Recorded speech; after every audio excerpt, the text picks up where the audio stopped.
అంటే చర్చ జరగటం డెఫినెట్గా దురదృష్టం.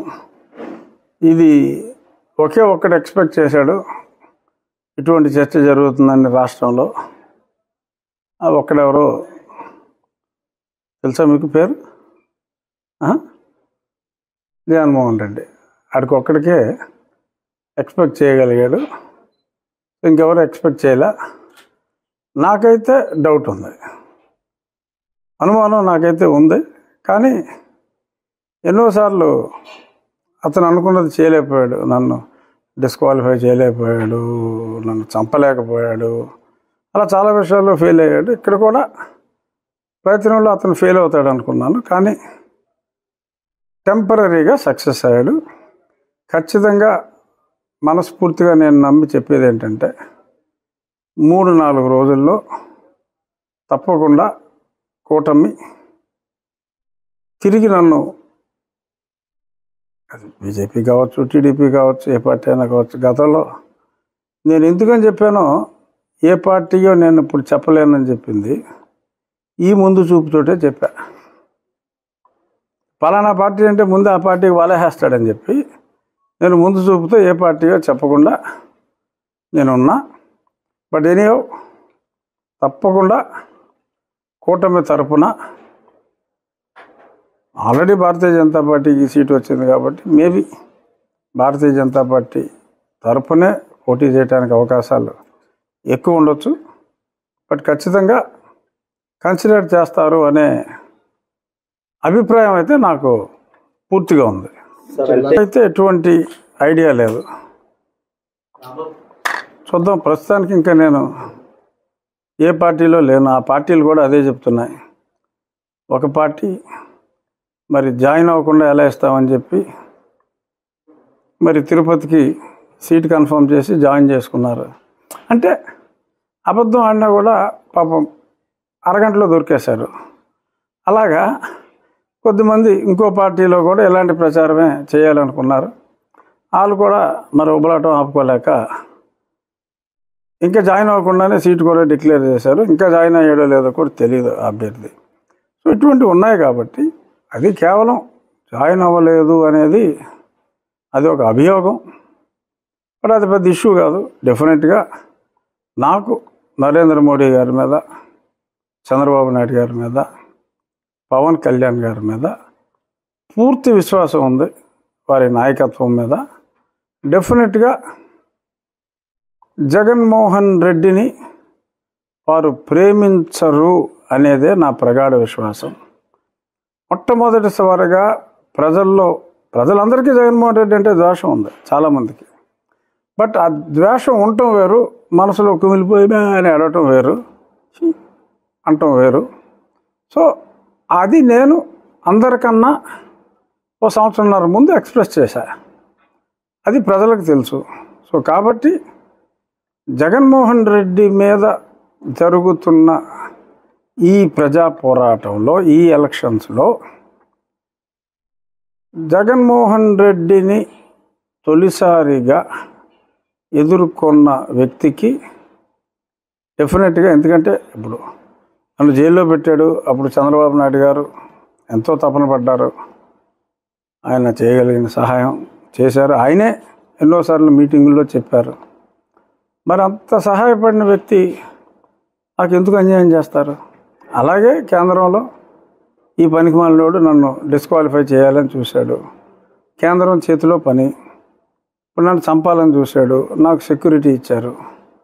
సో నన్ను చంపకుండా కాపాడిన కేంద్ర ప్రభుత్వం, ఆ పదవి పోకుండా కాపాడిన కేంద్ర ప్రభుత్వం, నేను వీడి చేతిలో చావు దెబ్బలు తిని బయటికి రావటంలో ఆ సమయంలో మరి ఎంతో సహాయం చేసిన చంద్రబాబు నాయుడు గారు నాకు అన్యాయం చేస్తారు అనే ఆలోచన కూడా నాకు లేదు.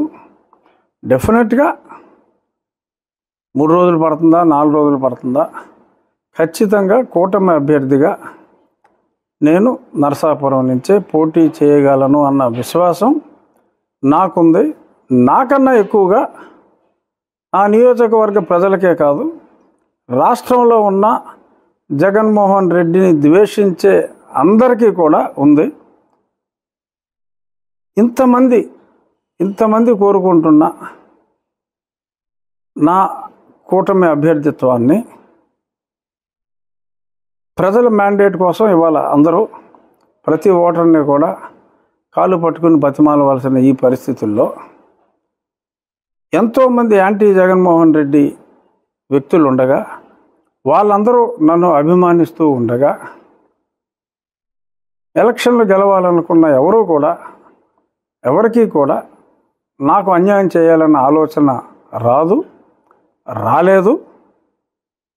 కొంత అబరేషన్ జరిగింది. వీరు భారతీయ జనతా పార్టీకి సీటు కేటాయించడం అక్కడ కేంద్ర ప్రభుత్వానికి అంటే కేంద్ర అధిష్టానానికి రాష్ట్ర అధిష్టానానికి బహుశా రాష్ట్ర అధిష్టానం నన్ను లైక్ చేసి ఉండకపోవచ్చు. What ever may be the reason. ఎందుకంటే నేను రాష్ట్రంలో లేను. రాష్ట్రంలో నేను ఎందుకు లేనో మీ అందరికీ తెలుసు. 18 ఎన్నో ఉన్నాయి కేసులు నాకు ఆ మీద ఇడిపెట్టినాయి. సో కాబట్టి రాష్ట్ర నాయకత్వంతో నాకు పరిచయం కానీ సాన్నిహిత్యం కానీ పెద్దగా లేదు. సో కాబట్టి అదేదన్నా ఆ కమ్యూనికేషన్ గ్యాప్ వలన నాకేదన్నా ఈ షార్ట్ గ్యాప్ ఆఫ్ అనౌన్స్మెంట్ వచ్చి ఉండొచ్చు. బట్ ఒక రకంగా ఏది జరిగినా మన మంచిగా అనుకునేటట్టు నన్ను చాలామంది ప్రజలు జగన్మోహన్ రెడ్డిని ద్వేషించే వాళ్ళు నన్ను ప్రేమిస్తున్నారు చాలామంది అని నేను అనుకున్నాను. కానీ ఇంతగా నాకు కష్టం వచ్చినప్పుడు నన్ను ఇంతగా స్వాంతన చేకూర్చడానికి కంటిన్యూస్గా వేలాది మెసేజ్లు ఎత్తగలిగిన ఫోన్లు ఎత్తా. మధ్యలో ఎవడో తారీఖు సోమవారం సుప్రీంకోర్టులో జస్టిస్ సంజీవ్ ఖన్నా గారి ధర్మాసనం కోర్టు నెంబర్ 2 అందులో 1వ తారీఖు 1వ కేసుగా నేను ఈ ఆంధ్రప్రదేశ్ రాష్ట్ర ముఖ్యమంత్రి జగన్మోహన్ రెడ్డి ఎన్నో కేసుల్లో నిందితుడిగా ఉన్న ఈ జగన్మోహన్ రెడ్డి హైదరాబాద్లో ఉన్న సిబిఐ కోర్టుకి సుమారు ఇంకా అన్ని కేసుల్లో కలిపి ఒక 3000 వాయిదాలు ఇప్పటి వరకు కోరటం జరిగింది అన్న దాని మీద త్వరితగతిన విచారించాలి అని ఒకటి. అసలు ఇన్నాళ్ళు కోర్టుకు వెళ్ళలేదు కాబట్టి అసలు బెయిల్ కూడా రద్దు చేయాలి అని ఇంకొకటి వేసిన పిటిషన్లు 1వ తారీఖు సెకండ్ కోర్టులో ఫస్ట్ కేసుగా విచారణకి రాబోతోంది. ఏం జరుగుతుందో చూద్దాం. సో హైకోర్టులో అయినా సుప్రీంకోర్టులో అయినా ప్రజాకోర్టులో అయినా ఆ ఉన్మాది మీద పోరాడింది పార్టీలకి సంబంధం లేకుండా. ఇప్పుడు ఎవరో అందరూ చెప్తున్నారు కదా మా పార్టీలో లేడు సభ్యత్వం అని. దట్స్ కరెక్టే. ఏ పార్టీలో సభ్యత్వం లేకుండా ఒంటరి వ్యక్తిగా జగన్మోహన్ రెడ్డి మీద నేను పోరాడుతున్నా. అందులో భాగంగా ఆ మ్యాటర్ రేపు 1వ తారీఖు 1వ కేసుగా వస్తుంది. ఏం జరుగుతుందో చూద్దాం. అంటే ఓవర్ నైట్ మిరకిల్స్ జరగకపోవచ్చు కానీ చూద్దాం. నా కేసు తప్పు అనడానికి లేదు. ఎందుకంటే 3000 పైన వాయిదాలు అతను అడిగిన మాట నిజం. అన్ని వాయిదాలు ఇవ్వకూడదు అని రూల్స్ ఉన్నమాట నిజం. సో మరి చూద్దాం మరి న్యాయస్థానం ఏం చేస్తుందో. సో మరి గొంతు విప్పి ఇటువంటి అన్యాయాల్ని కోర్టులో ప్రశ్నిస్తే సీట్లు ఎవరమ్మా అంటారా? చూద్దాం ఏమవుతుందో చూద్దాం. రావాలిగా ముందు నీకు వచ్చింది అనుమానం. ఏం చేయమంటావు నువ్వు చెప్పు. నాకైతే అనుమానం రాలా. అందుకని ఏం చేయాలో నాకు తెలియదు. సరే భవిష్యత్తులో అంటూ ఎన్నికల్లో ఎంపీగా బయటకు వస్తారు, మళ్ళీ కూడా చేస్తారు. ఖచ్చితంగా నేను నరసాపురం నుంచి ఎంపీగా రావాలి.